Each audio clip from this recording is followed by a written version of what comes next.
राधे राधे सभी को, जय श्री कृष्णा। स्वागत है आप सभी का हमारे चैनल में। आज हम आपको रविवार के व्रत की कथा सुनाएंगे। वीडियो अच्छी लगी तो प्लीज़ लाइक करें एंड सब्सक्राइब करें। प्राचीन काल में एक नगर में एक वृद्ध रहती थी। उनका नियम था कि वह हर रविवार घर आंगन गोबर से लीप कर भोजन तैयार करती और सूर्यदेव को भोग लगाकर ही भोजन करती थी। ऐसा व्रत करने से उनका घर अनेक प्रकार के धन धान्य से पूर्ण था।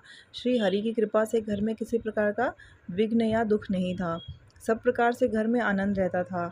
इस तरह कुछ दिन बीत जाने पर उनकी एक पड़ोसन, जिसकी गौ का गोबर वह वृद्धा लाया करती थी, विचार करने लगी कि यह वृद्धा सर्वदा मेरी गौ का गोबर ले जाती है, इसलिए अपनी गौ को घर के भीतर बांधने लग गई।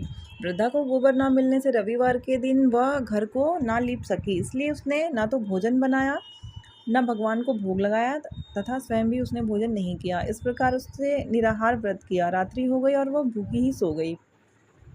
रात्रि में भगवान ने उसे स्वप्न दिया और भोजन न बनाने तथा लगाने का कारण पूछा। वृद्धा ने गोबर न मिलने का कारण सुनाया। तब भगवान ने कहा कि माता, हम तुमको ऐसी गौ देते हैं जिससे सभी इच्छाएं पूर्ण होती हैं, क्योंकि तुम हमेशा रविवार को गौ के गोबर से लीपकर भोजन बनाकर मेरा भोग लगाकर खुद भोजन करती हो। इससे मैं खुश होकर तुमको वरदान देता हूँ। निर्धन को धन और बांझ स्त्रियों को पुत्र देकर दुखों को दूर करता हूँ तथा अंत समय में मोक्ष देता हूँ। स्वप्न में ऐसा वरदान देकर भगवान तो अंतर ध्यान हो गए और वृद्धा की आंख खुली तो वह देखती है कि आंगन में एक अति सुंदर गौ और बछड़ा बंधे हुए हैं। वह गाय और बछड़े को देखकर अति प्रसन्न हुई और उसको घर के बाहर बांध दिया और वहीं खाने को चारा डाल दिया। जब उसकी पड़ोसन वृद्धा ने घर के बाहर एक अति सुंदर गौ और बछड़े को देखा तो द्वेष के कारण उसका हृदय जल उठा और उसने देखा कि गाय ने सोने का गोबर किया है, तो वह उस गाय का गोबर ले आई और अपनी गाय का गोबर उसकी जगह रखाई। वह नित्य प्रति ऐसा ही करती रही और सीधी साधी वृद्धा को इसकी खबर न होने दी।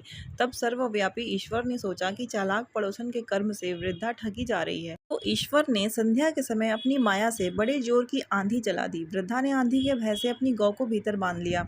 प्रातःकाल जब वृद्धा ने देखा कि गौ ने सोने का गोबर दिया तो उसके आश्चर्य की सीमा न रही और वह प्रतिदिन गऊ को घर के भीतर बांधने लग गई।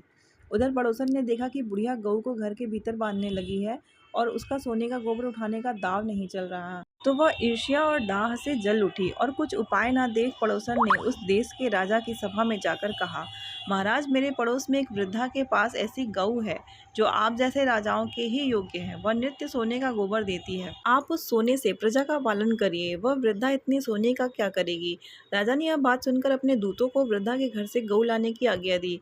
वृद्धा प्रातः ईश्वर का भोग लगा भोजन ग्रहण करने जा ही रही थी कि राजा के कर्मचारी गऊ खोल कर ले गए।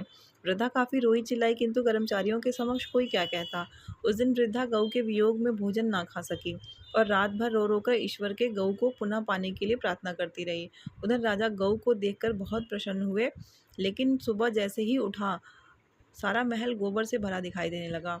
राजा यह देखकर घबरा गया। भगवान ने रात्रि में राजा को स्वप्न में कहा कि हे राजा, गाय वृद्धा को लौटाने में ही तेरा भला है।